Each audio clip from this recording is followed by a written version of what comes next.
ලෝකය පුරාම සාමය පිළිබඳ නිරන්තර සංවාද මතුවුවත් ලෝකයේ මානව හිමිකම් මූලික අයිතිවාසිකම් මේ සියලු දේ පිළිබඳ නිරන්තර සංවාදයට බඳුන් වූාට ගාසා තීරය තුළ සිදුවන ඛේදවාචකය පිළිබඳ තවමත් ලෝකයට එය නතර කරන්නට නොහැකි වීම අතිශය කනගාටුදායක තත්ත්වයක්. මේ වෙනකොටත් ඊශ්‍රායල් හමුදාවන්ගේ මැදිහත් වීම මත ගාසා තීරයේ නිරායුධ සිවිල් වැසියන්ගේ මරණ සංඛ්‍යාව දිනෙන් දින ඉහළ යනවා. කෙනෙකුට පුළුවන් මේක හමාස් සංවිධානයේ සමාජිකයින්ම වුන් කියලා කවුරු හරි කෙනෙකුට ලඝු කරන්න පුළුවන්. හැබැයි සමස්ත පලස්තීනය දැනට තිබෙන ඊශ්‍රායලය මේ භූමීන් පිළිබඳ අතීතයේ සිට විමසා බලන තැනදී පලස්තීන වැසියන්ට සිදු වුණු අසාධාරණය පිළිබඳ සාකච්ඡාවට බඳුන් වීම වැදගත් වනු ඇති. කොහොමුණත් මේ ජූලි මාසය කියන්නේ ඊශ්‍රායලය විසින් තමත් ම්ලේච්ඡ ලෙස අතිවිශාල පිරිසක් මරා දැමූ මාසය බවට පත්ව තිබෙනවා.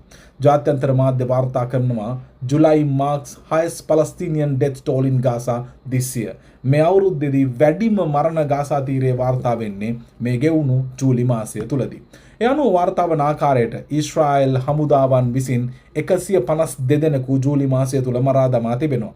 ඉන් 21 දෙනෙක් දරුවන්, 14 දෙනෙක් කාන්තාවන්, ඒ වගේම වැඩිහිටි පුද්ගලයිනුත් 4 දෙනෙක් මරණයට පත් වෙලා තිබෙනවා මේ ජූලි මාසයේදී. මේක තහවුරු කරන්නේ කලාපයේ සෞඛ්‍ය අමාත්‍යාංශය විසින්. ඒ වගේම තමයි දවසින් දවස ඊශ්‍රායල් ප්‍රහාරات එක මේ වෙනකොට తాවකාලික නවාතැන්වල රැඳී සිටින කඳවුරුවල රැඳී සිටින පිරිස් ඉවත් කර දැමීම සඳහාගත් තීරණයත් එක්ක තවදුරටත් අභ්‍යන්තරිකව විවිධ පිපිරීම් විවිධ වෙඩි ප්‍රහාරයන් එක්ක මේ වෙනකොට ගාසා තීරයේ අභ්‍යන්තරයේ ක්‍රියාත්මක වෙමින් පවතින්නේ අතිශය කනගාටුදායක ඛේදවාචකයක්. වාර්තා වන ආකාරයට මේ සීස්ෆයර් එක එහෙමත් නැතිනම් මේ සටන් විරාම කාල සීමාව තුලදී කටාර්, ඊජිප්තුව සහ ඇමරිකා එක්සත් ජනපදය මේ සියලුම කඳවුරු ඒකාබද්ධව යම් තැනකට මේක පැමිණෙන්නට යම් සමතයකට ගෙනෙන්නට උත්සාහයක් දැරුවා.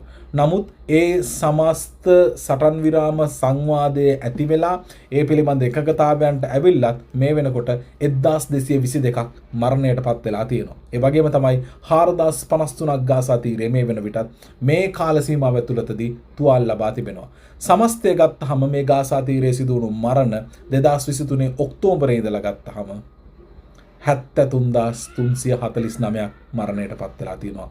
අතිශය කනගාටුදායකයි.